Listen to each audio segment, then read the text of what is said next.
The Secrets of Middle-earth is brought to you by the StarQuest Production Network and is made possible by our many generous patrons. If you'd like to support the podcast, please visit sqpn.com/give. You're listening to The Secrets of Middle-earth on StarQuest. I am your host, Serenitar Rex, Lord of all of Arda, and to celebrate All Hallows Eve, I have commanded the puny mortals of the secrets of Middle-earth to discuss the fell lands of Middle-earth. Now, as this task is much beneath me, I shall turn you over to your host, Jeff Haecker. Thanks, Serenity Rex. You're listening to The Secrets of Middle-earth, where we discuss the hidden themes and deeper layers found in the works of J.R.R. Tolkien, whether in his writings or in any of the media derived from them. Or, on this very spooky episode, I should say, you're listening to The Secrets of Middle-earth. I'm Jeff Haecker, and joining me today on the panel are Thomas, Frank, and Salerno. Hey, Thomas. Oh, the land's bad. Hi, Jeff. And Patrick Mommyson. Hi, Pat. Oh, I'm far more cautious about this episode. Hey, Jeff. All right, I won't do that voice the whole episode because. Aww. But if the patrons want it, we can re-record it. So subscribe at sqpn.com if you want a whole episode in that voice. But anyway, be sure to follow The Secrets of Middle-earth in Apple Podcasts, YouTube Music, Spotify, or in any podcast directory or app. And you can find us on social media at facebook.com/StarQuestMedia, or on Twitter, where we are at SQPN, or on Instagram, where we are at StarQuest Network. And don't forget that you can get your own official Secrets of Middle-earth merch, including our awesome t-shirt, at sqpn.com/merch. It's a great way for you to support the show and show your love for Tolkien and his wonderful world of Middle-earth. So as Serenitar Rex and myself said, this is a very special Halloween episode, but before we get to that topic, I thought we did have a couple of news items. There still is no season 3 announcement for Rings of Power yet, but the head of Amazon TV basically has said they're sticking to the plan. So it sounds like they're still on for the 5 seasons kind of plan overall, 50, I think, or maybe it was 50 episodes, something like that. So I think they're kind of still on for that, but still nothing official. But the other kind of big news that broke was there's going to be a second Lord of the Rings spin-off movie. Previously, it was kind of talked about that Hunt for Gollum might be 2 movies, but there were some comments from Ian McKellen that kind of indicated that and that he might be back. But what the screenwriter of the original trilogy, Philippa Bowen, said was, I can tell you definitively the Hunt for Gollum isn't 2 films. A misunderstanding that happened because we begun to work conceptually on 2 different live-action films, the first being The Hunt for Gollum. The second one's still to be confirmed. So, thank goodness. Yes. Or it's just The Hunt for Gollum, and then it's The Hunt for Gollum Part 2. No. Why? So I thought we'd just take a minute if y'all had any speculation on what that second one might be, because as of right now, they haven't said anything. So we've got The Hunt for Gollum, which I believe is coming in 2026. So about a year and a half and a couple more months beyond that, something like that. I think it's like May of 26 maybe. But any thoughts or speculation on what that might be, or just I think we'll do later a full more episode on kind of speculations on like spinoffs and things we'd like to see, but just any quick thoughts on that. It'll be the revenge of Gollum. This time it's personal. Man, how did he get a shotgun? I don't I'd like to see him do a movie about Helm Hammerhand. That'd be pretty cool. Well, Pat, I got some news for you. Oh, really? Yes, that, of course, is coming in December already as an animated thing. And I think they also, speaking of that, they said that if it did well, they would potentially do more animated stuff, too. So that could be really cool. But I don't really have any thoughts or speculations right now. It's kind of hard to say what they might, there's definitely stuff that would be interesting for them to do. I just don't know what they're going to do. And I guess it depends on what rights they have to what, because I think the film rights to the actual Lord of the Rings are now held by a European company. The rights of the Silmarillion are still not just, they're still held by the Tolkien estate, so no one can do anything specifically on that without special permission. So I guess Hunt for Gollum is like an appendices thing, or something like that, or kind of like, I think so. Yeah, or they're like, yeah, it was talked about in Lord of the Rings, but it's not specifically part of that, so they can found a way to do it. But it's going to be the Hobbit for Bilbo's return. Right, yeah. All right. Well, I could see them doing like, I don't know, like just maybe like, since they're pulling the Hunt for Gollum a lot from like the stories that are contained in that characters tell in the Council of Elrond, maybe they'll pull something else from there, or they'll go back to the appendices. Like I would really like a movie, but really it should be more of a show based on the Wars of the Witch King. But I don't think we'll ever see that. It's too cool, so they won't do it. So. Well, we'll be sure to break any news as it comes. So probably won't be anything for a while on what that second one will be. But all right, well. And then also, so as we said, today we're doing a special episode in honor of it being All Hallows Eve. So we were going to be discussing the Fell Lands, or the evil dark lands of Middle Earth. But before we get there, has either of y'all ever dressed up or cosplayed as any characters from the Legendarium? Since it's, people dress up and stuff. No, I haven't. Not as anybody specific from the Legendarium. Okay. How about like if you were to, who would it be and why? I guess would be an interesting question, because I've honestly not thought about it too much. Of course, it would be fun to just be an orc, to just go around and like, yeah. But I feel like that would take a lot of effort and makeup and prosthetics, and I'm sure that'd be all very uncomfortable. So I don't know, yeah.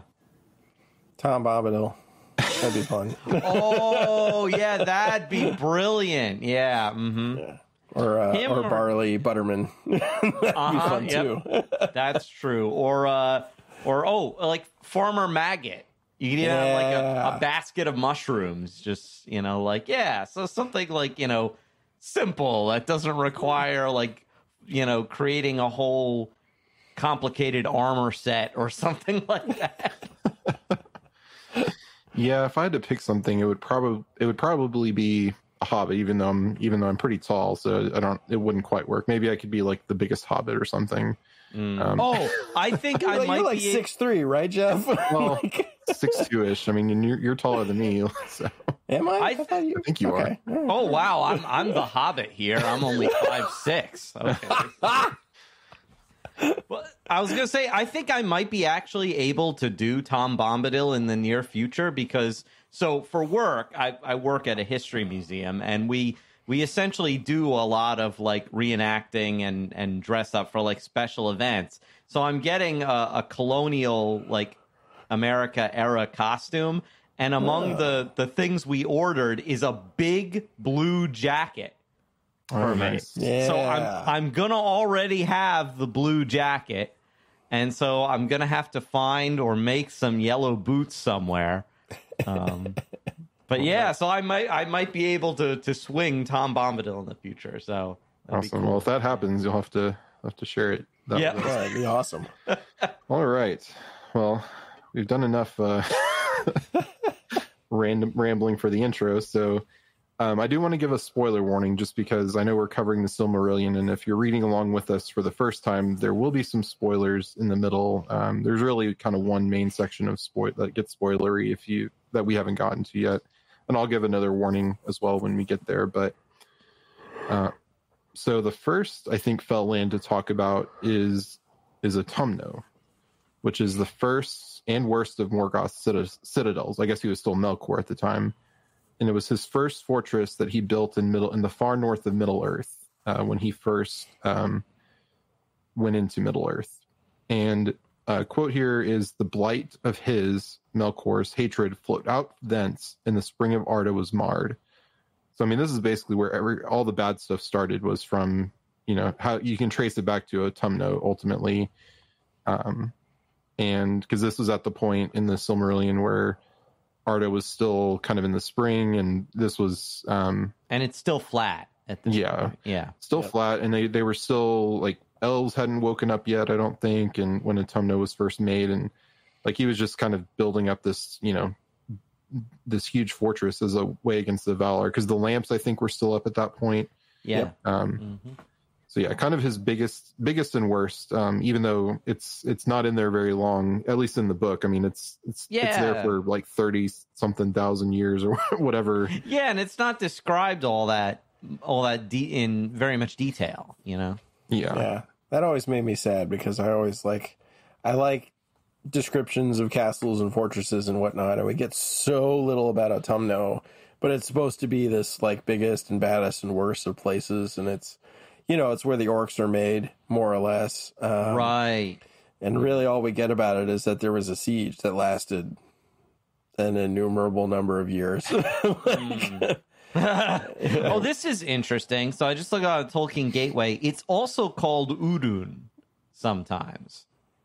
And the etymology of Utumna is profound deep. Okay. And Udun means dark pit or hell. Yeah, I was gonna say, one of the quotes one of my other notes was it was delved deep with fire pits and halls, quote, fill or hidden with deceit. And it basically, right, because the Valar didn't find it at first, right? Yeah. And it basically desolated the entire north for ages. And yeah, as we said, it's where the elves were kind of first corrupted, and because it was when the elves were first undertaking the journey to the west, and the elves were first kind of captured or found their way there or whatever. So it's kind of where they were first corrupted, which I think, as we've talked about, is kind of one of Melkor's worst crimes, is corrupting the elves into the orcs, because corrupting the life that Iluvatar created. Right. So it's like where this great, blasphemy against the Iluvatar took place. Yeah, and you have, at least in the Atlas, Thangorodrim, the nethermost hall, is supposed to be a little over 5 miles down. Maybe closer to 7. So if you think, like, in that was not supposed to be the deepest, darkest place. You think about Utumno, like, what was this thing like? That's one of the reasons, I think, in the Rings of Power, when they find that fortress way up in the north in Fornost, or is it Fordwaith? That's why I'm like, that's Utumno in my mind. I don't care. Like, it's just because I want to see it, right? I want the descriptions of it. Yeah, that would be something. It's cool if they ever. I mean, they probably never will, but if they ever made a Silmarillion adaptation or adapted parts of it, that could be something really cool to see, is to do the first war of the Valar against Melkor. Because it's not really described all that much, and it's only a few chapters, because basically, as we've discussed, the Valar destroy it when they capture Melkor. I think Tolkis breaks the door down, and they go and capture him. He comes in like the Kool-Aid man. Smashes through. Well, he's like, Tolkis is like the wrestler that comes down in a run-in, like everybody's getting beat up, and you hear the Stone Cold Steve Austin's music come in, and Tolkis runs in with the steel chair, and he's got the chair in his hand. Boom! Hits McMahon in the back. So Melkor is Vince McMahon, is what we're saying. Yes, exactly. That is exactly the reference I was laying down.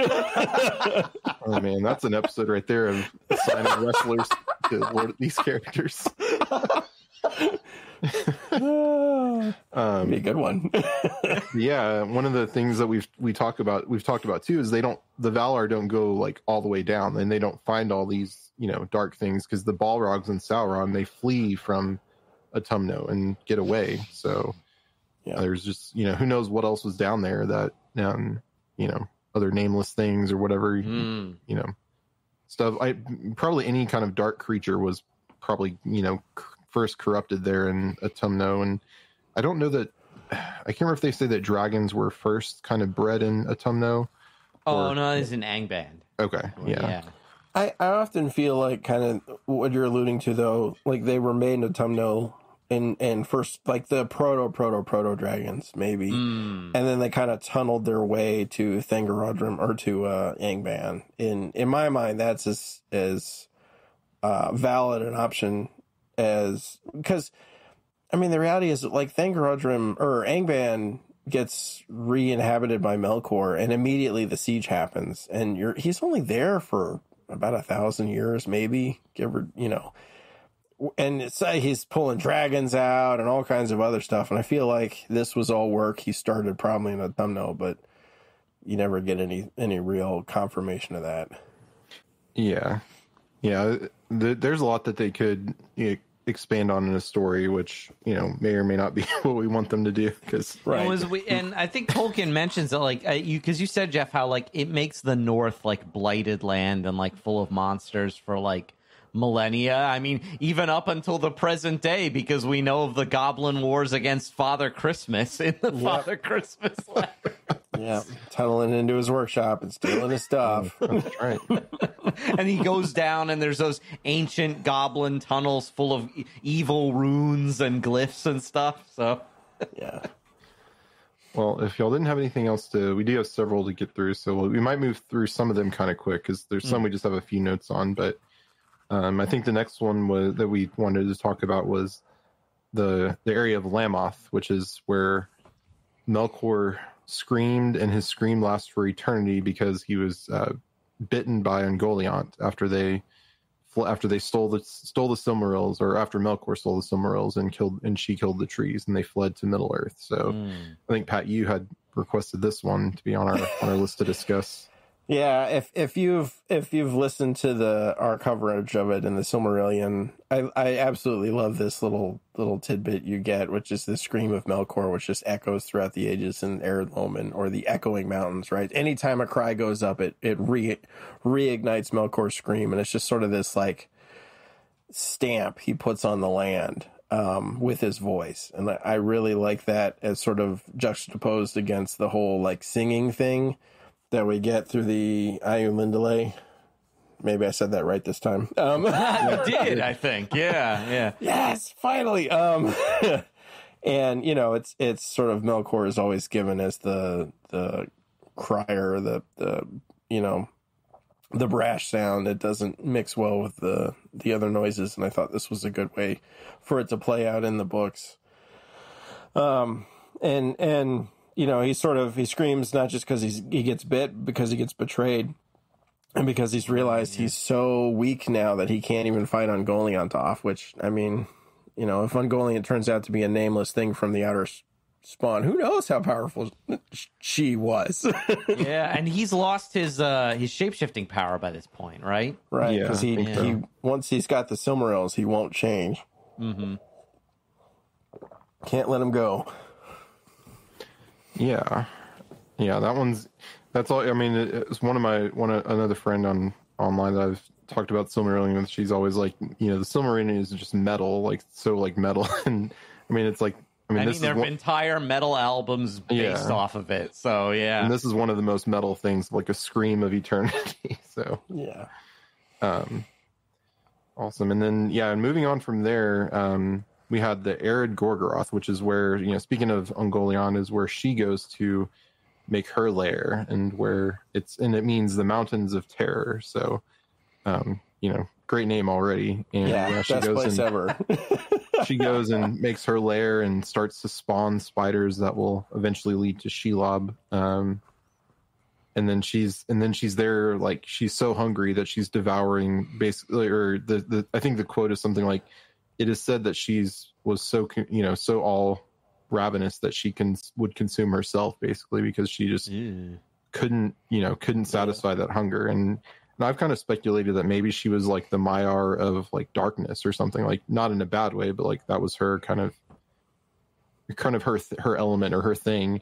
But it was twisted by Melkor, and that's why she wanted to devour the Silmarils or devour the trees and create unlight. So But she could also be like a nameless thing. So, but yeah, that's kind of where she goes and consumes herself from hunger. So, Yeah, I know I've been hungry before, but I've never wanted to take a bite out of myself. That far.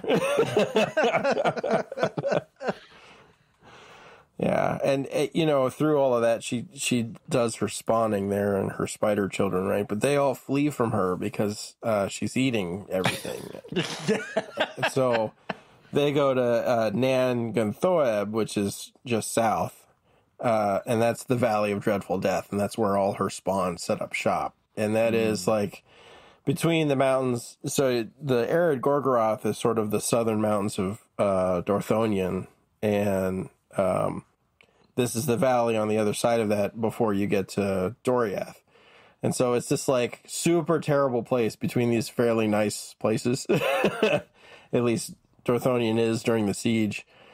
And you have like, compared to all the other fell lands in Middle Earth, like you can live in most of those places. Just not going to be a good life. But you can live there. You can live in Mordor. It's possible. They drank the water and they didn't go crazy.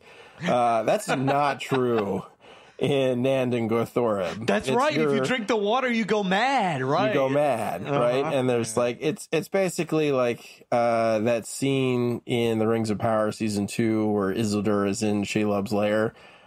Except everything is Shelob or bigger, and there's more spiders. Like it's a valley instead of just a small cave. So we only have records of one person actually making through, and this is a spoiler, and that's Baron, right? His escape to the south, and his reward after going through there is getting to see Luthien. And it's interesting. This place is interesting because prior to it being turned into Nan Gothoreb by Tolkien, it was actually named Nan Dothorim, and it was a land where strange and evil men worship dark and ancient gods. Whoa, that's very Lovecraft. Yes, it's a very different place. There were supposed to be a couple of kind of the first age heroes who made their way through it at some point and were harried and had problems there. If you want to read about it, I believe it's in the Lost Tales of the History of Middle Earth. Oh, nice. Okay. But yeah, it's sort of this, and it doesn't, he obviously didn't run with this and put it into the Silmarillion or anything. It got changed into this land of spiders, which, depends on how you want to run with that. But that's the kind of history behind this. In my opinion, one of the most fell of the fell lands.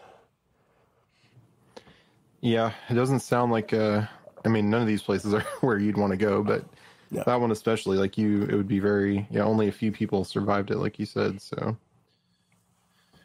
awesome. Well, so the next one, I will say this is kind of probably the most spoilery section for the Silmarillion. So if you don't want to hear spoilers for a lot of the Silmarillion, maybe skip ahead 10 to 15 minutes because this one might take a little bit of time, but I'm of course going to talk about the fortress of Angband, which is initially an outlying fortress of Utumno, where Sauron and the Balrogs fled, but Morgoth reclaimed it when he fled from Aman with the Silmarils.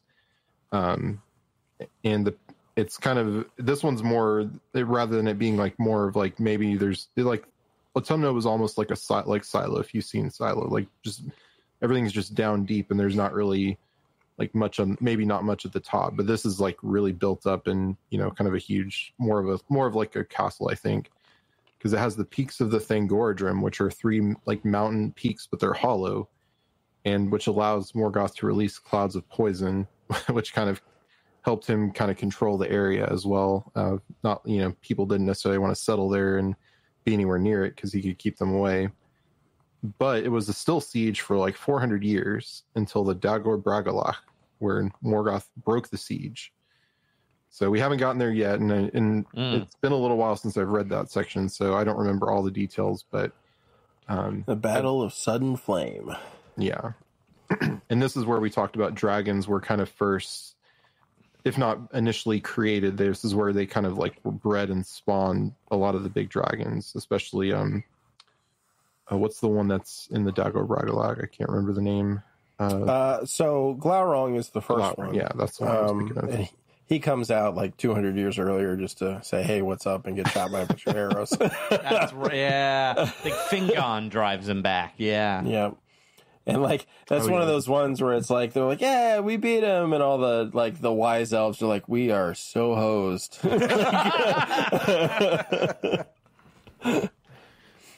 Yeah, and then ultimately Fingolfin, who's Galadriel's uncle. Yeah, I was gonna say brother, but I'm thinking of Finrod. All these names, like I'm Finrod Felagund. Yes, he doesn't have enough F names. Manor, and Fingolfin ultimately has a pretty epic climactic duel with Morgoth at the gates of Angband, because the siege had been going on for 400 years, and like if I'm remembering, out of frustration, it was basically like Fingolf. It was almost like, I mean, this might have been a callback or like a reference to the Hector and Achilles at Troy.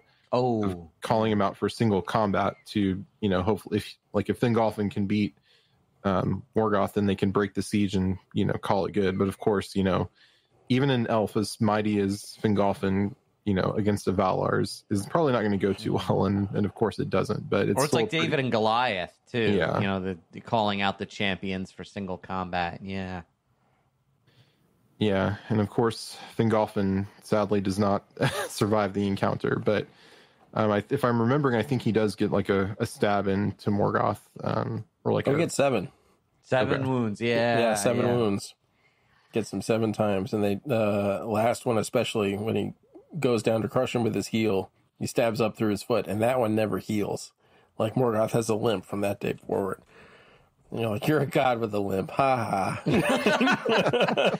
And then what is it? Thorondor also gives him those scars that never heal across his face. Across his face, yeah. And this is getting like really, really spoilery, but Thangorj, Angband is ultimately destroyed in the War of Wrath, which is, we're skipping ahead a lot, but it's where basically the Valar, Eärendil calls upon the Valar. He's human, or he's part elf, but he's immortal at that point. Sails to Amon to basically try to plead the case to the Valar for help, because there's nothing more that they can do. And I believe it's like 40 years later, the Valar come across the shore, or across from Amon, and start the War of Wrath, which is like, I think it takes place over 40 years, or I could be wrong there. My long timeline time, yeah. But ultimately, the peaks of the Thangorjum are crushed by Ancolagon the Black, who's like the largest dragon who can fly. Well, think about that, because those are supposed to be the highest mountain peaks that have ever existed anywhere. Yeah. And they're broken into splinters. But how big is the dragon then? And not only was it, and the dragon was slain by Eärendil from his flying ship. So yep. You got some, if you've not read the Silmarillion and you're listening to this, like, you might be like, what? There's some great fan art of that battle. I think the ship is it Vasiligoth is the ship? Vingaloth, yeah. But I bet it also has a bunch of other names. Oh yeah, I'm sure. It's Tolkien. But Eärendil, he slays the dragon, which I think if it's not in Colagon the Black, in the Rings of Power like prologue, where you see, because I think you actually see this, the Siege of Angband in that, because it's the final battle before you kind of get into the main story of Rings of Power. It looks more like a fell beast or something. I thought it was a dragon. Yeah.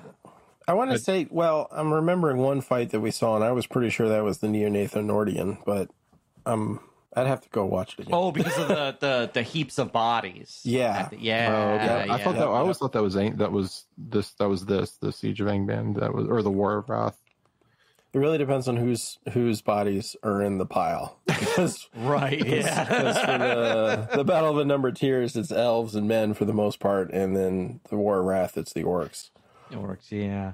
I was just I remember them saying about Angband in the Silmarillion that it's this outer fortress because it was supposed to be like that first line of defense of Utumno against the Valar coming from Valinor.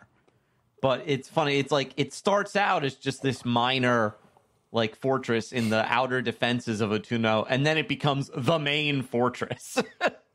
Yeah. And it might have served another like purpose too, because the name Angband means iron prison, apparently. So it may have also started out as and it still has all those pits and stuff where because in Rings of Power, which I know, that's quasi-canon at best, some of it, but I think that's where Adar would have been corrupted, was in Angband, because he talks about it was Sauron who first kind of corrupted him, and Sauron had fled to Angband. So I think maybe not, he's maybe not the first elf at Utumno, but I think maybe he was captured and then sent to Angband by, or Sauron got him separately. So right, because Sauron was the commander at Angband when Morgoth reigned from Utumno. So yeah, and you think about it, like all the Balrogs are at Angband. So yeah, right. Sauron's in charge of the Balrogs, and we've seen one Balrog on screen, and we know how much damage they can do and what it takes to kill one. So, and then the last note I have on Angband is at the end of when the siege is kind of breaking down the gates of Angband, Morgoth flees into it, and he's finally captured. And I think he pleads to be, for mercy or whatever, but he's already, fool me once, shame on you, and then fool me twice, then of course the Valar won't be fooled. Won't get fooled again. So sorry.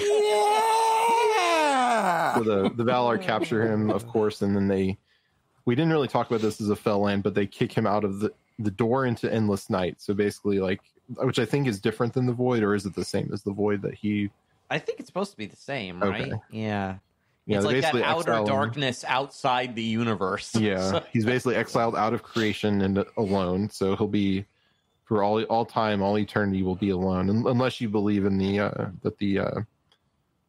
Daggerath, theory of which is not canon technically, or it's at least not in the Silmarillion, that the Daggerath. It's mentioned obliquely in the Silmarillion, but it's not described. It's basically the final battle that Morgoth will return, and all these heroes will rise. Who have died will rise up to fight him, which would be really cool. Like that could be something cool they could do in a show or a movie or something, but probably won't ever get that. But but yeah, you I think you get the best descriptions of Thangarodrim and Angband from one of the most recent books published, which was Beren and Luthien, because it gives you, I want to say, 3 or 4 different versions of the Beren and Luthien story. And in each one of them, they go into Angband to steal the Silmaril. And so it talks about what's down there. And depending on which story you're reading, they go into different sections of it. And they talk about the gates and they talk about how it would look if you were looking at it. Right. I like the one where Beren is sent to work in the kitchen by the giant cats. Yes. Yeah. With the other thralls. But in that one, Beren's an elf for some reason. Awesome. Well, unless y'all had anything else on Angband, we can move on to.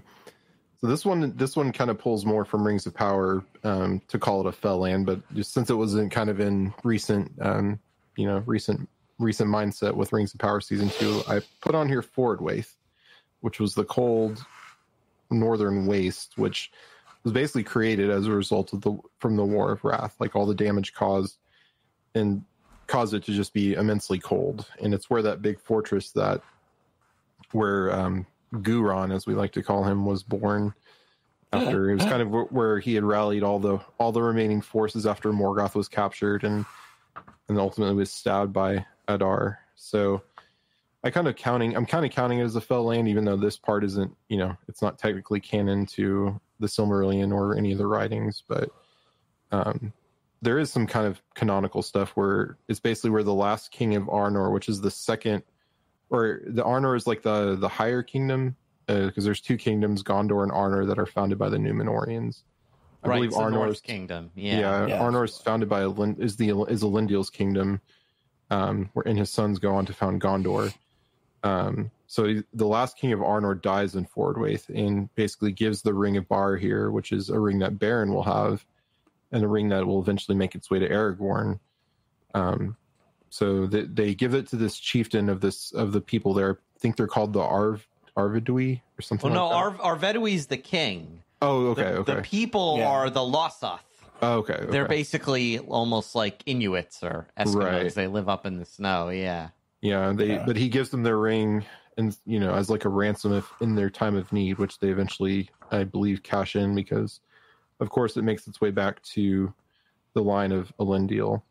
I like what the Losoth say to Arvedui, because originally Arvedui wants to leave on this ship that Círdan sent to bail him out, and the Losoth are like, don't go on the ship because the Witch King can control the weather. They say something like, his breath is deadly and his cold arm is long. And Arvedui's like, yeah, whatever, thanks. Here's my ring. I'm heading out. And there's an ice storm which causes icebergs to come and Titanic his ship.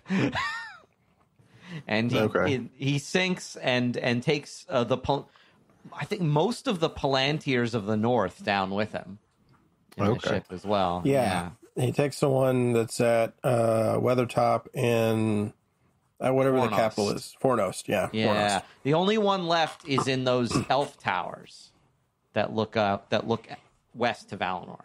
Yeah. But yeah, I think Faradwaite's cool. I like that, there's this race of men that are like native to there and can deal with the cold. And too bad we didn't see any of them in the Rings of Power. But yeah, maybe that lady that Guron captured. Ate. Yeah. Maybe she was one of them or something. Yeah. Well, and so like it's interesting because in the first age, you have because it's everything behind Angren, the Iron Mountains.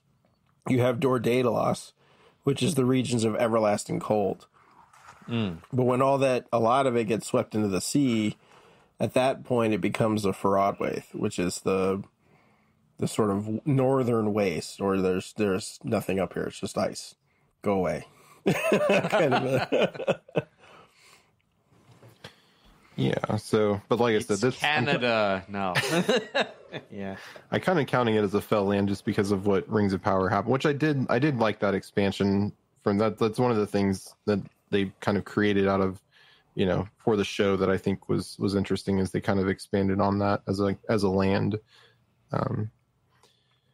Awesome. Well, then I think we should move east to Rhûn, which it's the land of the east ruled by a dark blue wizard in Rings of Power, or maybe Sauron. I'm kidding. I know it's still fresh, but we still have an episode to kind of wrap up the season 2, Pat. So you'll have to be cautiously optimistic for at least a little longer. I can do it. I'll do it. But Rhûn is interesting because it's kind of, and that was and that's something I guess that more pertains to Rings of Power. But it was a bummer that they didn't really go into much of what was going on in Rhûn, like the people there. Like you had these masked guys that had been plagued by the Dark Blue Wizard, and they didn't really do much. So I'm hoping in future seasons that we see more, because I really wanted to see more of Rhûn and the cultures there, because and I think maybe last time you mentioned something about this, Pat, where if the Blue Wizards weren't active in Rhûn, the West would have lost the war, because Sauron would have had way much more manpower at his disposal. Right. Yeah. Basically the Great Alliance, the last Great Alliance would not have been enough, because his forces would have been double or possibly triple, depending on, how you kind of account for Rhûn and the East. But that is theorized to be what the Blue Wizard's real mission was to keep Sauron from becoming too powerful. Yeah. And it's also, I think it's part of it, Cuvanon is where the elves first woke up, which Cuvanon is now lost in the story after they left. Far east. Yeah. Yeah, but it's huge. I don't know the exact dimensions of or the total area, but I think it's one of the biggest parts of Arda, or of Middle Earth. Is it's just huge, and we've mainly seen the desert part, but there's also I believe it's also plains and grasslands are part of it as well. So maybe we'll see some of that, because if maybe that's where kind of Nori and Gandalf, we have to call him Gandalf now, unfortunately. Maybe they wandered through the grasslands or plains to get in Rune to get to the desert. So, but yeah, as you said, many of the men there were in league with Morgoth, or at least were kind of held allegiance to them, or to Morgoth, and then later to Sauron. So, yeah, not much too much info. Hopefully, we'll see more in future seasons.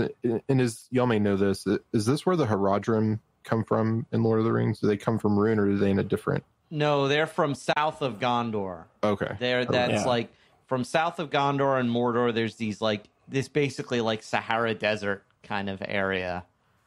And that's also where Umbar is, which is also kind of a fell land if you think about it. Right? Yeah. I guess I was more for these lands. We were more leaning toward things that are kind of touched by magic or something of like the supernatural a little bit. Right. And definitely. And I mean, Rune, we don't know much. We're kind of including it because of I included it more because of the Rings of Power connection. Because we'll see what happens in future seasons, but I hope we get more like stuff on the, maybe that's where the Weird Sisters or Nazgûls, as we've called them, came from. There, maybe there's some of these people from there. Yeah, what was up with that?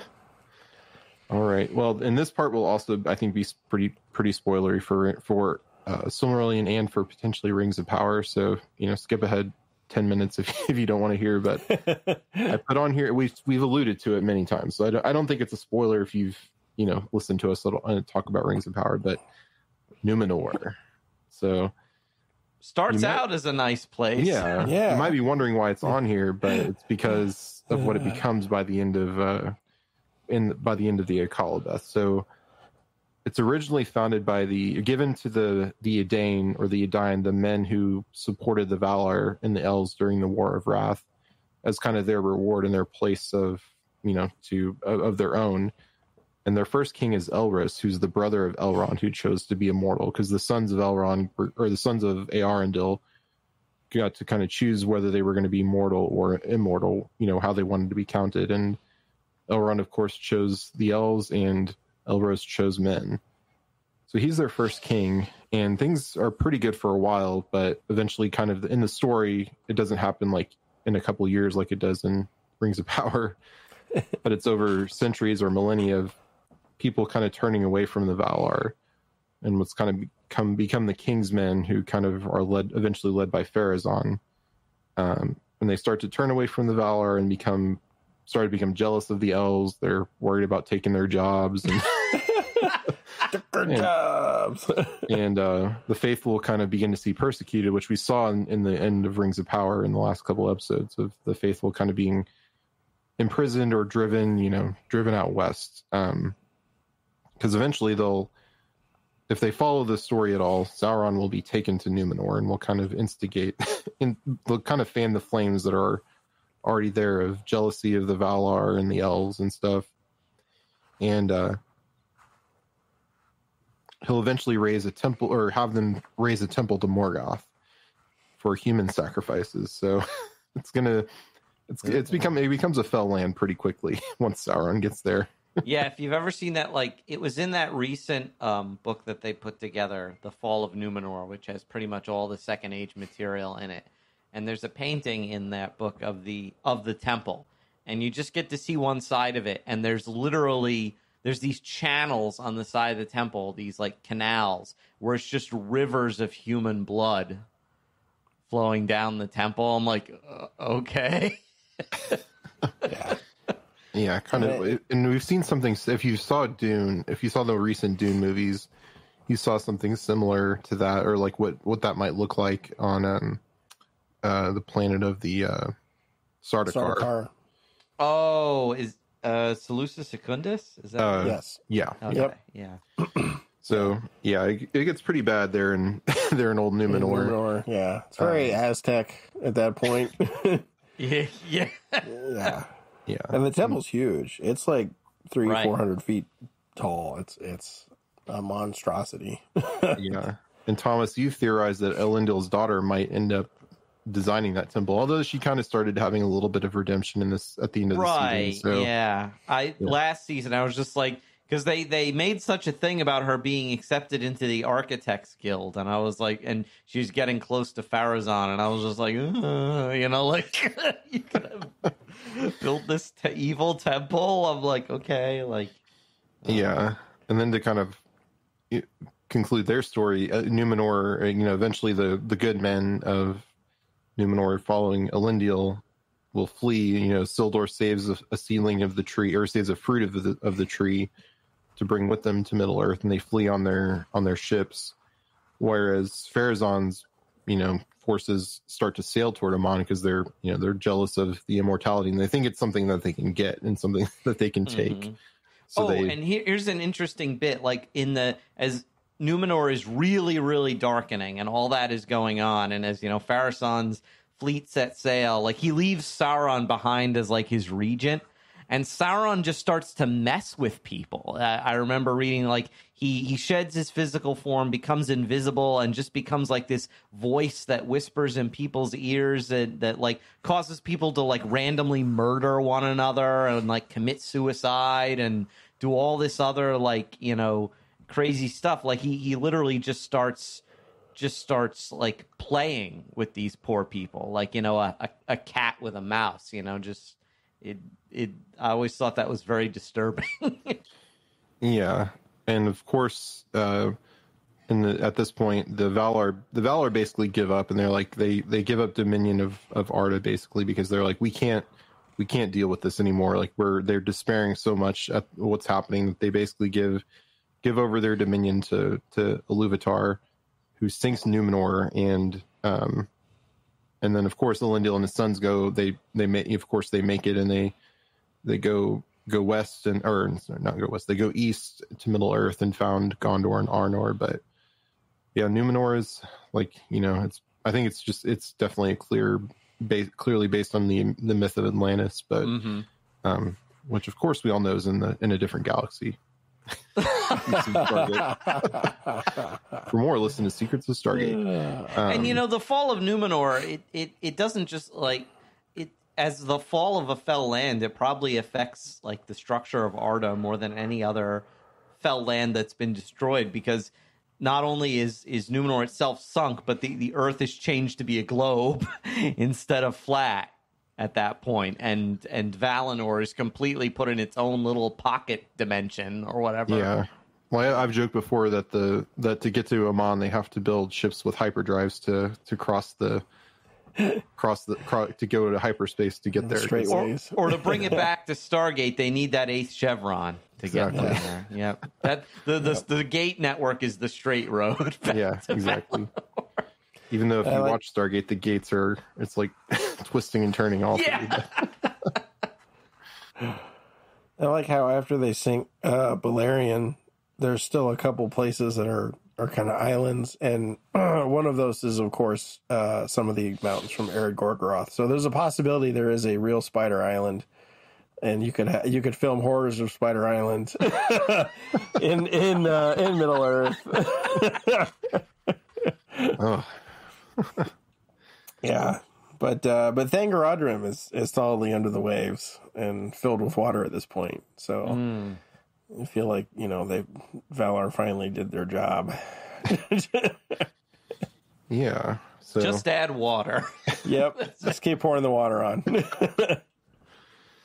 Yeah. So moving on, this next one, I saw it in kind of my research, and I didn't see much on it. I think it's more fleshed out in some of the video games and things, or some of the more early writings that aren't really canon. But the Withered Heath, which is essentially a breeding ground of dragons. Lovely. And mostly from what I could see, some of it was based on earlier. There was more info from earlier versions of The Hobbit, Lord of the Rings on it. But I think it's a place in one of the video games that you can go to and fight dragons there. But I don't know if either of you had played the game, or you can do that, or know any more about it. I just, that's all that I had on it, because it's really not super canonical. I think so it shows up on the maps. It's north east of the Lonely Mountain. If you follow that up, basically the Iron Mountains are the kind of break off into a northern and southern. And then it's all running east to west, these mountain chains, but there's a northern and southern track, and in between those, that's the Withered Heath. And basically, there's not a whole lot about it beyond the dwarves going to those mountains and trying to settle them, and the dragons, sort of after the destruction of Angban, kind of go north and east, and so they slowly move down and end up settling there.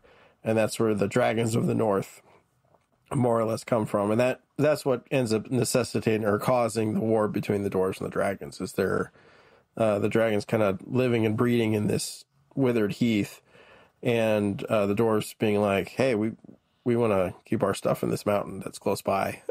and the dragons being dragons. Yeah. So that's, not somewhere you really want to go. Yeah. Maybe that's why there's not much there, because there's the dragons just kill anyone who gets close. Yeah.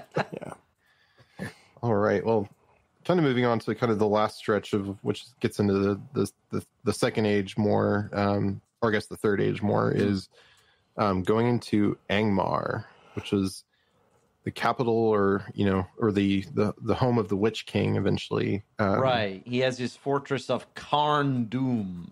Yeah. There. Yeah. But because Angmar really stretches from it's like the northern part of Arnor, and then across the Misty Mountains even into like the upper reaches of where the Anduin has its source from. So it's Okay. basically like the Witch King is sent there by Sauron to destroy the men of Arnor, and he basically gathers to himself all kinds of monsters and evil men and makes like the Witch Kingdom of Angmar. Yep. Yeah, but it arose in the third age. And, Like you do, yeah. Yeah, maybe Kemen. Maybe we'll see Kemen from Rings of Power will become the Witch King. And then, they stole the whole idea of the Witch Kingdom in Ahsoka. They were calling that planet the Witch Kingdom of the Dathmiri, remember? Mm-hmm. I was like, hey. Well, we talked about... I mean, we totally established that was Arda. I mean, they had the giant statues, and they had that.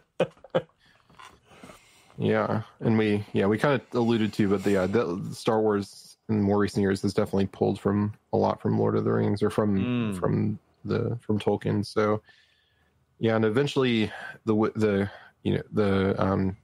Angmar eventually invaded some of these, because eventually, for those who may not know, Arnor is kind of eventually broken up into smaller kingdoms as the kings have children, and the children fight each other, and there's wars of maybe not wars, but there's struggles for who's going to be the king, and they eventually, Arnor is kind of just broken down into smaller and smaller things.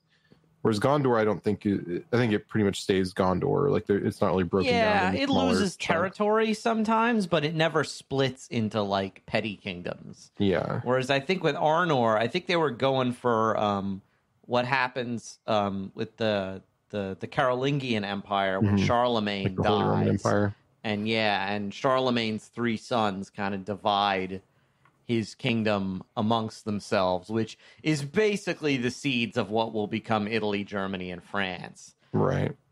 So it's more.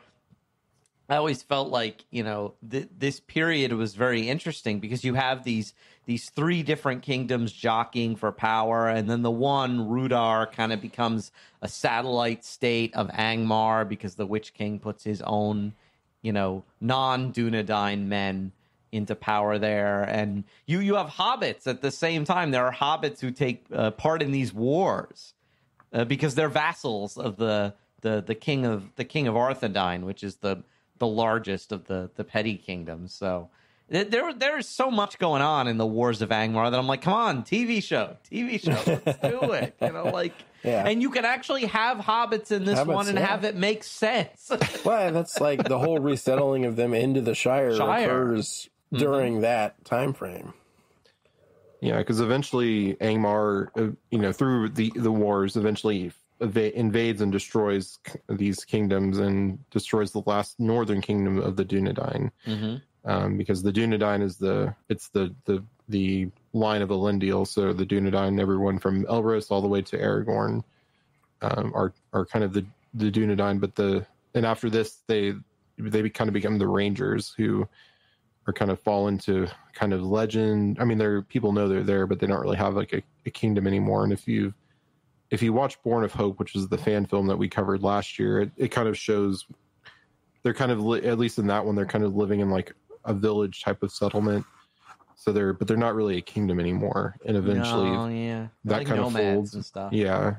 Well, they had a village for a while, but after kind of Aragorn's father is killed, they basically kind of just go into the wild, and Aragorn is taken to Rivendell to be raised. So, and one other bit about Angmar is that it kind of plays into The Hobbit a little bit, because I think it's in the appendices where Gandalf explains that the reason he really wanted Smaug out of the picture is that he was afraid that Sauron would send Smaug to aid the Witch King in recapturing Angmar because it's in the north. Yeah. And then they could have a foothold in Eriador, from which they could attack Rivendell and Lindon and all that stuff, and all those places. Yeah. So kind of in that same vein of things is Minas Morgul, which is the other fortress of the Witch King. Yeah. That guy, our guy Kimmin, what's he doing over there? Yep. He's a collector of castles, I guess. He's like an undead real estate mogul. That's a spin-off show right there of Nazgul, Middle Earth fixer-upper. Yeah. That coming soon to HGTV.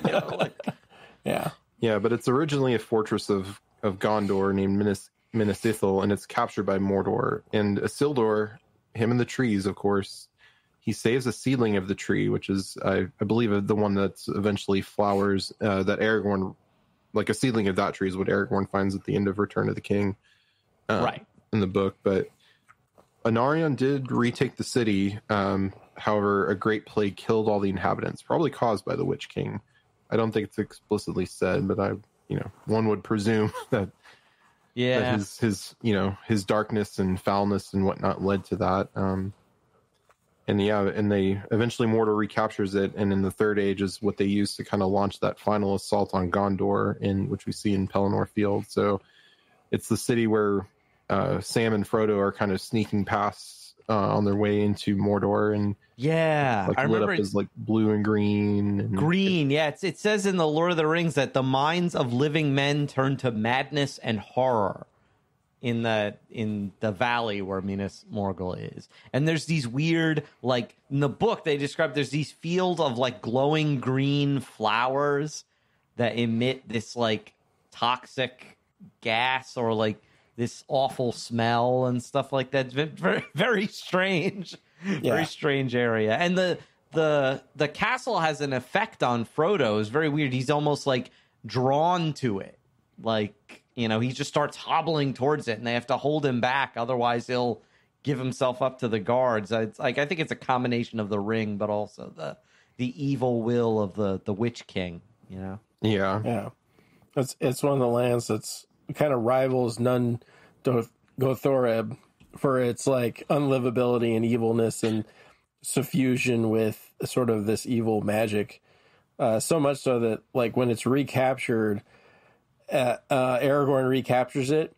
They're just like, we're burning this place to the ground. Burn it all. Like nobody can live there for centuries. Yeah, we're just gonna nuke it from space. Basically, is what we're gonna do. Yeah, it's like it's been irradiated. Yeah, like you can't live there. Yeah, it's worse than Mordor because, as we'll talk about in a minute, Mordor is at least livable and is eventually given as a place for people to live. But but Minas Morgul, I mean, it's not a great place to live, but you can do it. Right. Yeah, Minas Morgul is not somewhere. Nuke it from space, basically.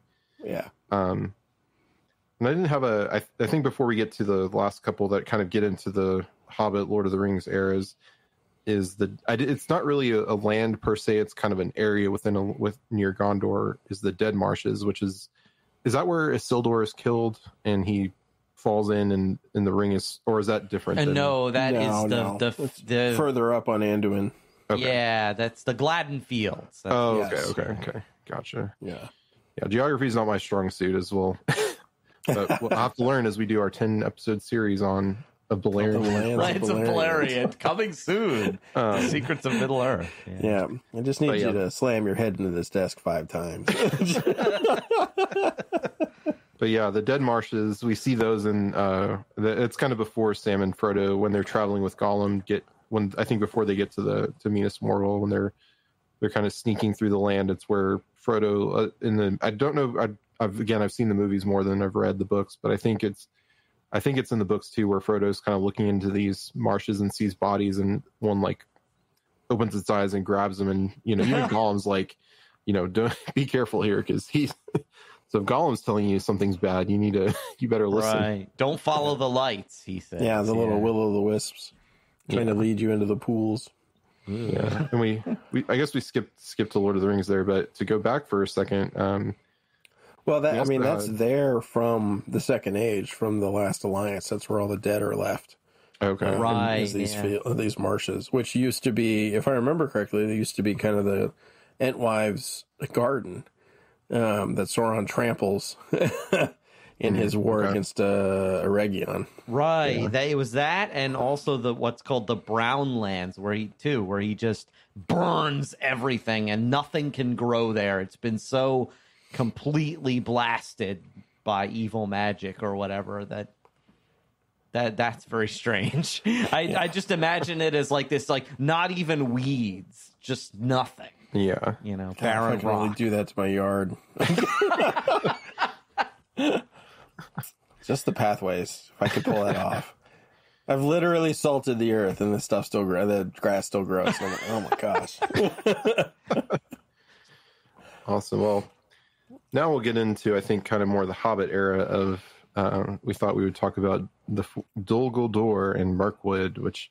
The fortress where Sauron, because after Numenor, Sauron's spirit flees, from Numenor, because at that point he's a disembodied spirit, and he flees from Numenor back to Middle Earth. But, and we'll talk about more Mordor in a minute. But before we get there, before he kind of comes back to Mordor after the Last Alliance, he took residence in Dol Guldur, and that corruption leaks into Mirkwood. So, and here's our contractual reference. In the Hobbit movie, he uses an invisibility shield, and you see Gandalf kind of sneaking through in the movie, trying to look for what's going on, but he doesn't see what's happening with like all these orcs that are there. So that's where he's taken up as the necromancer. Which eventually, as you learn, it's actually Sauron who is using this as kind of like a probe to, maybe find his way back into, or to kind of start dividing up, the people that would fight against him. Because that's Sauron's whole thing, is divide and conquer, rather than he's not like a Morgoth who's just going to come straight at you. He's going to try to divide and conquer, because he knows he's not like, he's not the tank. He's the sorcerer, the warlock on the back. All the tanks taking the damage up front. So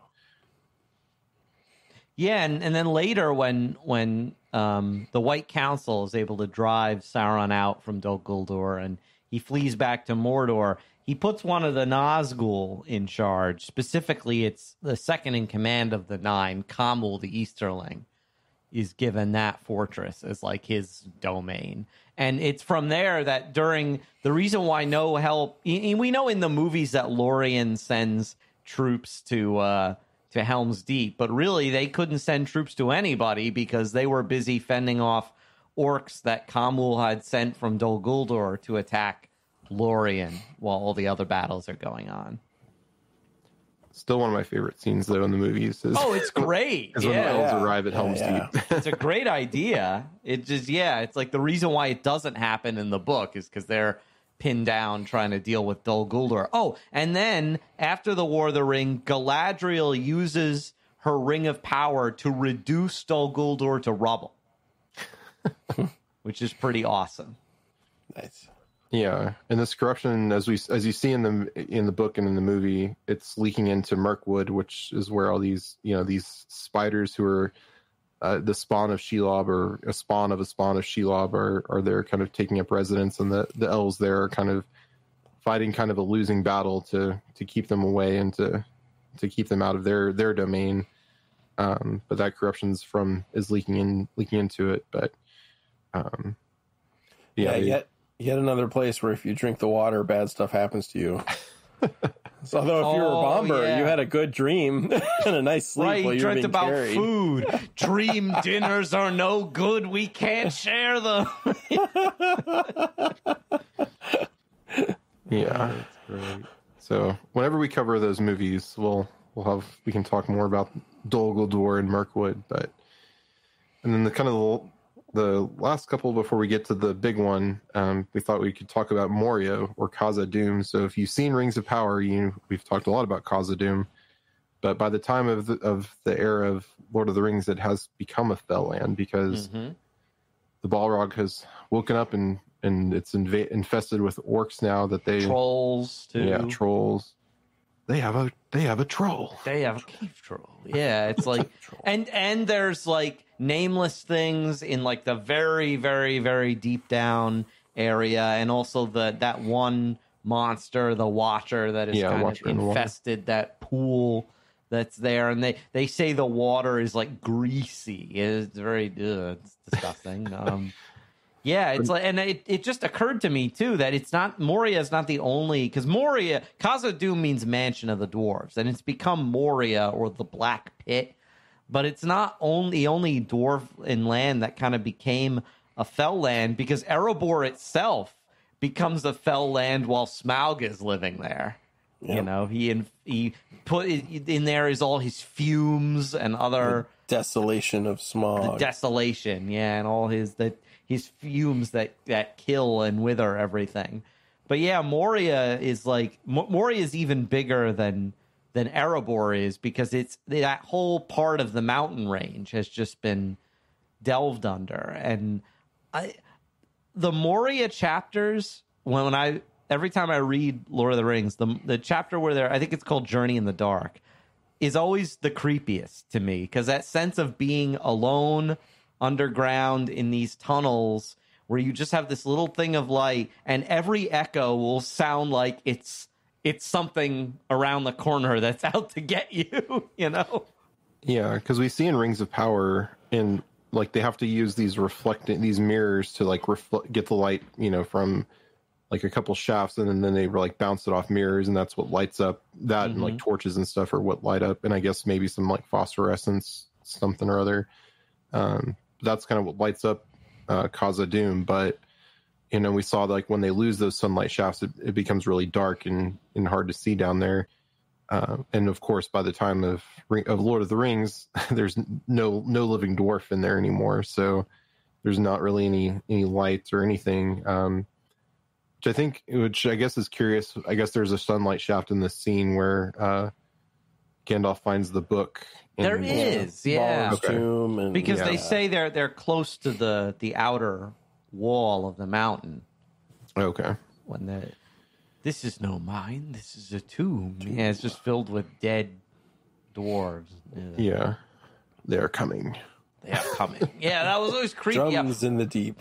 Oh yeah, that thing. Yeah, one of my favorite little bits in the book is where Pippin, in the movie, he causes a whole guy in a suit of armor to fall down that well, but in the book he just throws a rock in there, and it makes this, you know, plunk sound that echoes and echoes, and then they hear the tap tap tap of the little orc communication hammers. And I like how angry Gandalf gets, because at first they don't know what the hammers are, but they're just like, you know, you, Pippin, can go on watch as a reward. For messing up, you know, like, yeah, fool of a took, throw yourself in, you know. It's like, great. Well, and when you think about it, if Pippin hadn't done that, they could potentially have gotten out safely. So Pippin killed Gandalf. Pippin killed Gandalf, yeah. That's the hot take in this episode. Yeah, you have that like in the Harry Potter script, instead of Snape killed Dumbledore, Pippin killed Gandalf. Gandalf, yeah. But I mean, Gandalf, and I hadn't really thought about that, but yeah, that's, at least in the movie, you see kind of Gandalf kind of treats Pippin harshly when he comes back a little bit. And I was always reminded, because this is a book I read long before I read Lord of the Rings, but Moria always reminded me of the tunnels of the Morlocks in the Time Machine.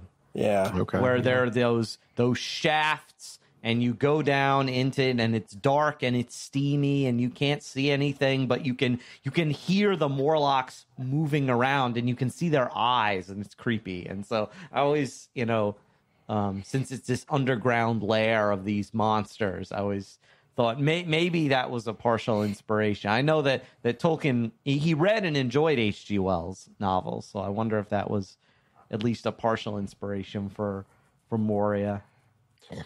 Yeah, and it's, of course, they woke up the Balrog, and the dwarves woke up the Balrog, and as we saw in Rings of Power, and maybe it's going back. They think it's back to sleep, or they think it's dead, or something. I don't know. I guess we'll see what happens there, because of course it eventually comes back and kills all the dwarves, and Khazad-dûm kind of becomes because that's after the Hobbit. I believe it's Balin from the Hobbit leads a party to try to recapture or try to re-inhabit Khazad-dûm, but of course they don't. Well, they do for a time, but it doesn't last. Colony does not last.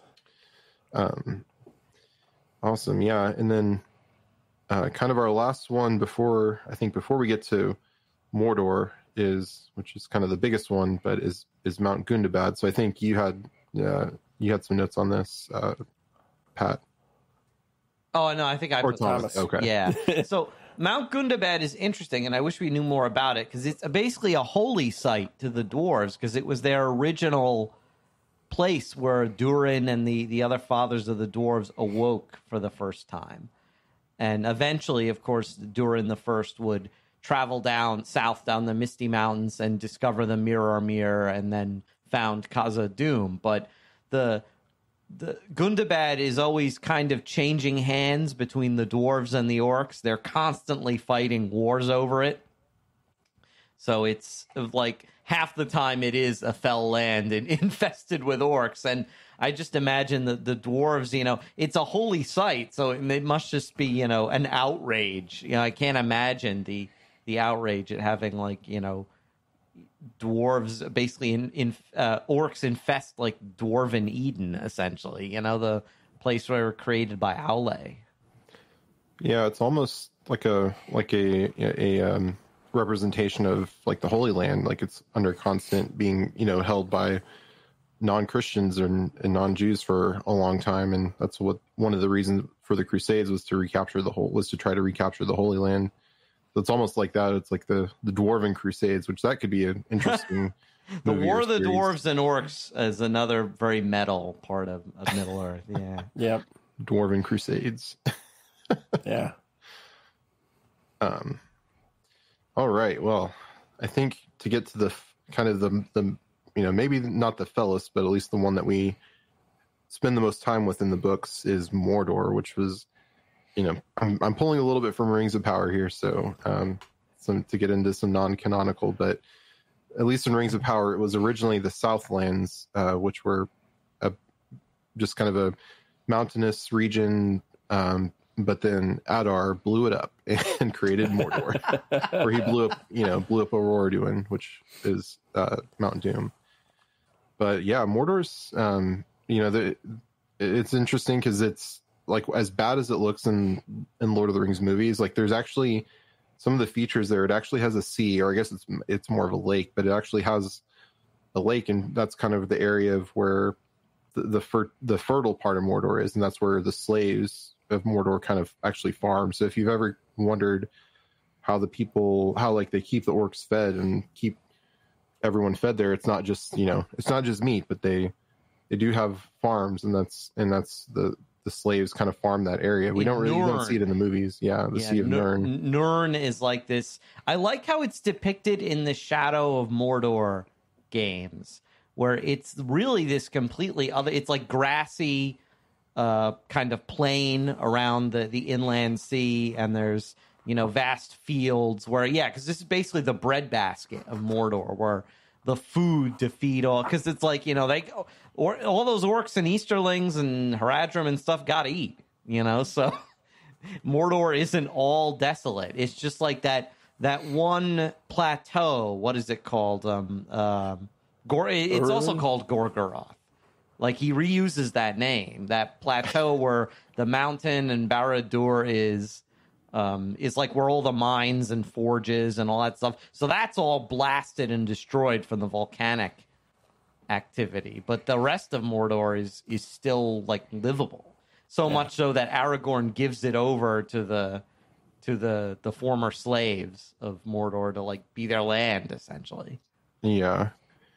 Yeah, but before we get there, because that's Barad-dûr is the tower where Sauron, it was kind of his seat of power, and after the War of the Last Alliance, when the ring is cut from Sauron's hand, the army they level the Barad-dûr, but they can't destroy the foundations because they were tied to the ring. So as long as the ring it still existed, then the foundations of Barad-dûr, which would exist, and after that war, they kind of Gondor set a watch over it, and was kind of, because in the movie, like they're and then I mean in the books too, they're neighbors, but you really see it pretty close in the movie. It's like they look from Gondor and they can see the clouds of volcanic ash over Mount Doom and stuff. So yeah, it's pretty close. Can stand at the very top of Minas Tirith and go, oh, it's right there. Yeah. Yeah, the Barad-dûr is, that's the big tower that we see. That when that's finally destroyed after the ring is destroyed, that's kind of the ultimate end of Sauron.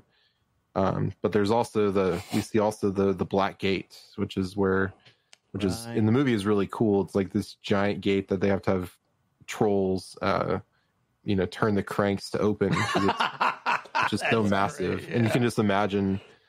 I don't know if the Black Gate was built at the War of the Last Alliance, but you can just imagine the siege, because it was a 10-year siege, I believe, of which if they do that in the show, they'll have to probably do some timeline stuff to make that work. But I'm shocked. You mess with the timeline. I'm shocked. But yeah, it's pretty menacing, because in the movie, I keep saying the movies because that's where the visuals are coming from for me. But like Frodo at one point tries to run at the gates, and he tries to make the run and to get in, but it's just huge, and you're like, it's not going to work at all. And of course, Gollum and Sam have to stop him, but or Sam has to get him.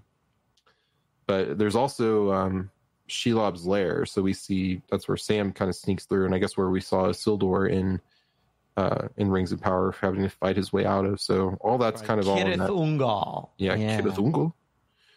Yeah, and so we see a lot of that, and Shelob's at that point is, I guess, I don't know if that's how canonical that is for Shelob to have existed since the time of the Second Age, or if that's show thing. She'd be around. I mean, it's definitely within the realm of possibility. It's okay. Never set down as canon, but yeah. I like that she's smaller too. Like, she hasn't reached her full tremendousness yet from the Third Age. Yeah. Well, she hasn't been fed orcs or men for however many years, like she was by the by the orcs in Mordor. Her body is described as a vast bloated bag in the books. Yeah. Yeah, but of course Sauron eventually, after he flees Dol Guldur, he flees back to Mordor and begins kind of building up his power again, and getting the orcs to creating more baby orcs, I guess. Because we saw the baby orc in Rings of Power. Come from somewhere. And that reminds me too, like Isengard also becomes a fell land. Yeah. As well, because originally around the tower there was forests and fields and ponds and rivers and stuff, and all that gets destroyed. Burn it. He cuts down all the trees and creates all those forges, and they say there's like steams and like vents that come up from all of Saruman's underground, stuff that he's got going on. And and he's breeding orcs there too. They say, Uruk-hai, right, the creation of a new fell race, the Uruk-hai. Mm-hmm. Right, yeah. Which I still want to know. I mean, maybe I don't want to know, but like, how do they? They're like cutting them out of these sacks that were there in the movies, I watched a video that Nerd of the Rings put out, and I forget which source he took this from, but Tolkien's like, yeah, basically Saruman interbred like Dunlendings and orcs to create the Uruk-hai, and I'm like, oh, lovely. And it's and then like apparently like Saruman like had to rediscover this process. It was already like a process for creating stronger orcs that Sauron had invented, and like so Saruman went out of his way to look up how to do this. And I'm like, oh. Yeah. And I guess I can kind of headcanon maybe like the like when they were, the other orcs were like cutting them out of these like sacks. Maybe it's like they're like incubation things or something. I don't know. Like cocoons. Yeah. Because like I liked too how early on in Rings of Power we saw the orcs as very insect-like and vermin-like, where they burrow and skitter around. And I always thought it was interesting to sort of emphasize that type of orc as well, that their sort of vermin aspect, you know, where they're well, we kind of saw that too in the Two Towers movie in Fellowship when the Balrog is coming in Moria. You see them like because they're fighting off the orcs, and the orcs are like, then they start hearing the drums and you see them like scurrying up the columns. Oh yeah. Mm-hmm. Yep. Yeah, but back to Mordor. Yeah, we talked about the sea, and eventually, you know, of course, Barad-dûr is finally destroyed when, you know, when Frodo throws the ring, or well, not Frodo, when Gollum gets the ring and falls into the cracks of doom. Yep. Because of, you know, of course, no mortal could, or even immortal could throw the ring away. It would have to be, you know, you could say the will of Iluvatar had a gust of wind that knocked Gollum in. I think is what our friend Thomas Sanderhos has said before. Well, I think his idea too was that Gollum like jumped in on purpose. Like, wasn't that like his original idea? That like, I don't remember. Yeah, I thought it was just that he was saying. I think it was he said that Gollum was the hero because he destroyed the ring, but I thought it was more of like because in the movie he's kind of jumping around and like he's so happy that he has the precious back, and he's, you know, holding it up and looking up, and he falls in. No, he's looking at it, and then he starts fighting over Frodo for it. Right, where in the book he literally just slips and falls. Yeah, through the will of Iluvatar. And then after the War of the Ring, slip and fall, call Mordor injury law. There's another spinoff. After the War of the Ring, the land is, as we said, was given to the slaves of Nirn, and I think also some of the enemies that Gondor, some of the human enemies that Gondor and Rohan had subdued. They kind of said, you know, you can be here. You know, it's going to be a hard life, but you can be here. Mm-hmm. But I think, unless y'all had anything else, I think that was about all I had on the Feltlands. I think we did a brief overview. But, one I wanted to touch on very briefly. I can't believe I forgot it. Was from the first stage, Tol in Gaurhoth, which was the Isle of Werewolves, is Sauron's fortress in the first age. It's on the River Sirion in Beleriand, and originally it was built by Finrod, and it was called Minas Tirith. It's the OG Minas Tirith. Yeah. It's the first stage version. That was the fortress on it was Minas Tirith. Was Minas Tirith. Tol Sirion was the island. Yeah. That's right. Yep. And Sauron takes it over. It becomes Tol in Gaurhoth. He fills it with werewolves, which are apparently werewolves were an invention of Sauron's. Where he trapped evil Maiar in the bodies of these wolves and created werewolves. And so he infests the island with werewolves and sets up his sort of seat there. And that is where he kills Galadriel's brother, Finrod, after they have a rap battle. I mean, a song magic contest where where Sauron uses his like dark song magic to basically strip Finrod of the magic disguises he had put him and Beren in, and then Finrod, spoiler, Finrod dies saving Baron's life in the dungeons of Tolingaroth and defeats a werewolf in single combat, but dies himself. So and Luthien will eventually destroys the place with her own song magic abilities. So. Isn't Huon is there too, right? Huon is there, yeah, and defeats Huon Sauron. Also dies. Yeah, yes, he also dies from that. Yeah, Huon's. Yeah, again, spoilers. Huon's the talking dog. Yes. Well, he doesn't. Goodest boy. No, he dies later. No, yeah, he dies against Fenris. Oh yeah, okay. Yeah. The big wolf. Sauron wolf. Takes wolf form and goes after him. That's right. And then he defeats him. Yeah. Yeah, and I guess the only other one we didn't talk about was where the was Goblin Town from The Hobbit, where the Yep. down to Goblin Town. Yeah. which is an interesting versions in both the animated and the live action. But I think as much as we make fun of those movies, I do like the Goblin Town. I thought Goblin Town was great. In the live action. Yeah. That's probably my favorite part from the movies. I got to be honest. Yeah. Who are these miserable persons? I keep saying the first one's actually pretty good movie, but because they kind of stick pretty close to the story, to the text, and don't invent things. and in that one, the goblins really are like vermin. They look like naked rats. It's like they're unpleasant looking. And I think this is the first fell land we encounter in canon, if from a publishing standpoint. Yeah, right. The Hobbit. Yeah, and so this is the first we get of many more fell lands. Yep. Yeah, because that's before they get to Mirkwood. So Mirkwood. Yep. Awesome.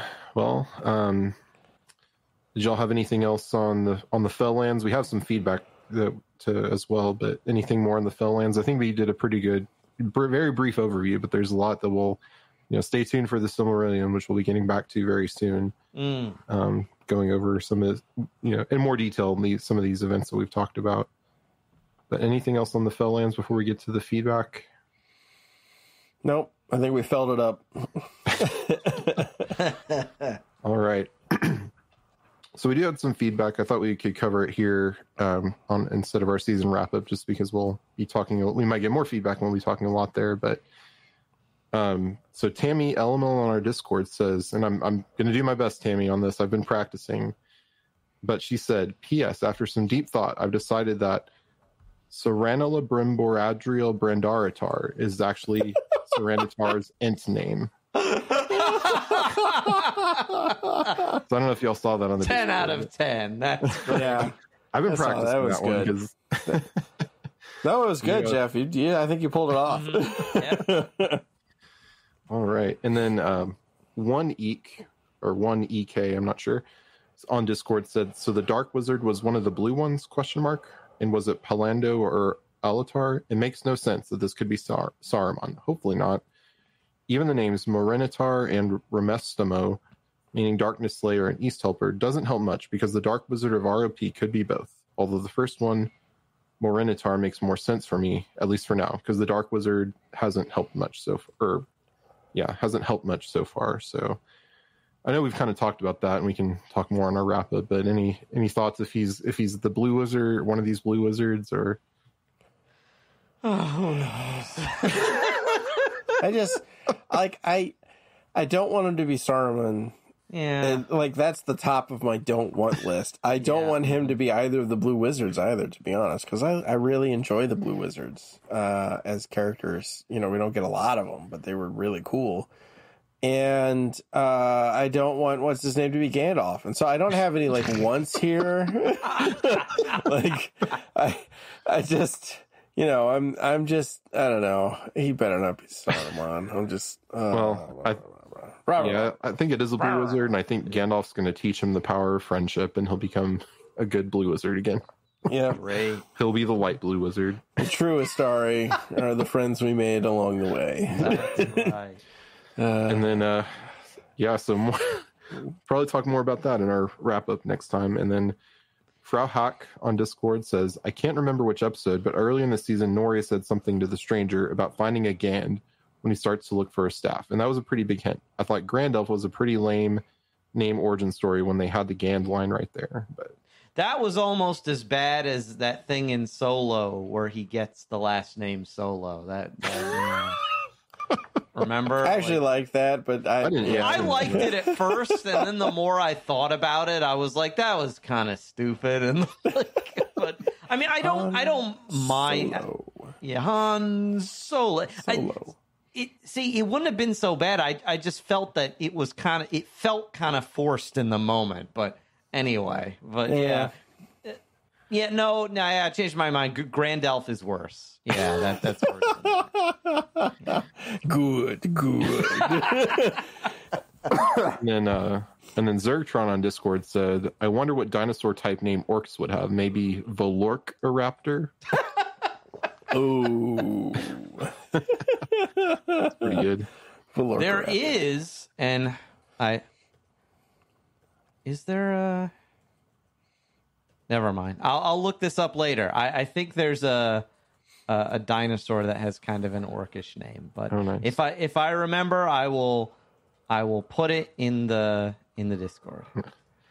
And then the last feedback I have on here, which if you're not on the Discord, there's been a lot. It's been a lot of fun, kind of. It's been therapeutic to kind of joke about some of these things that we've haven't. I remembered. There's a Gargoylosaurus. Which is an armored dinosaur. Okay. So like Ankylosaurus. So one of the ones with lots of armored plates on its back. Yeah. It's Ankylosaurus, Thomas. No, I'm sorry. I know. Yeah. Right. Yeah. It's like, or is it Diplodocus or Diplodocus? Diplodocus. Yeah. I say tomato, you say toe, or I say potato, you say potatoes. Potatoes. And then our last feedback before we completely lose our minds here is from John Henry on Discord. Says, where does the last name Brandyfoot come from? All the names in LOTR make sense. Lord of the Rings makes sense. But Brandyfoot feels like a Frankenstein word without a meaning of its own. Also, isn't Eleanor a name Sam brought back to the Shire from Lorien, and does that make her name an anachronism or a total anachronism?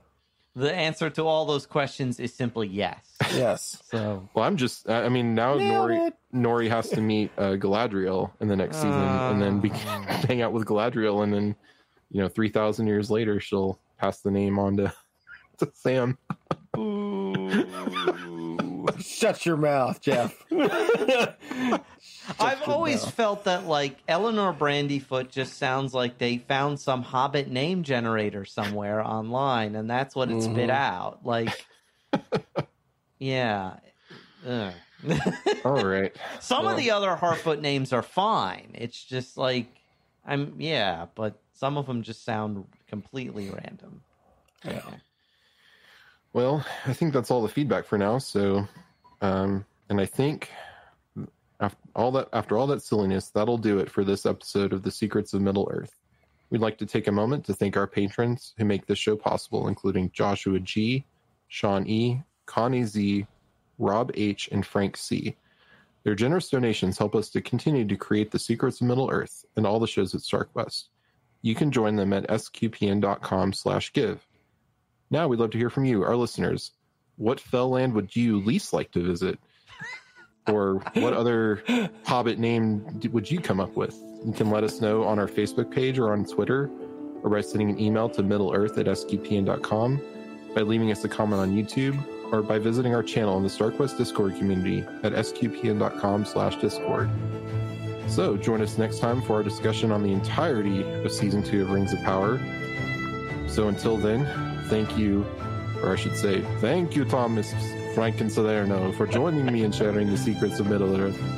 Thanks, Jeff. And I would like to thank our sponsor, Serenitar Rex Travel Agency, for funding this episode. And thank you, Patrick Mummison.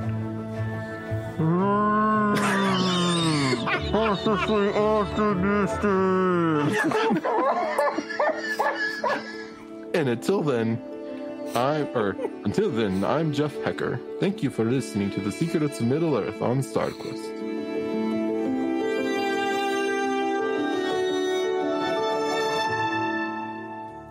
Join a once-in-a-lifetime opportunity to go on pilgrimage to the mysterious shrines and sites of Italy in the Jubilee year 2025 with Jimmy Aiken and me, Dom Bettinelli. Go with us on a 12-day, all-inclusive tour that gives you incredible access to Jimmy's insights in Rome, Assisi, Orvieto, Monte Cassino, San Giovanni Rotondo, the Grotto of St. Michael, and more. We're also planning special activities like recording on location for future episodes of Mysterious World and an in-person Weird Questions episode just for pilgrims. Space is limited and filling up, so be sure to find out more. Visit mysterious.fm/Italy 2025 to reserve your spot today. That's mysterious.fm/Italy 2025.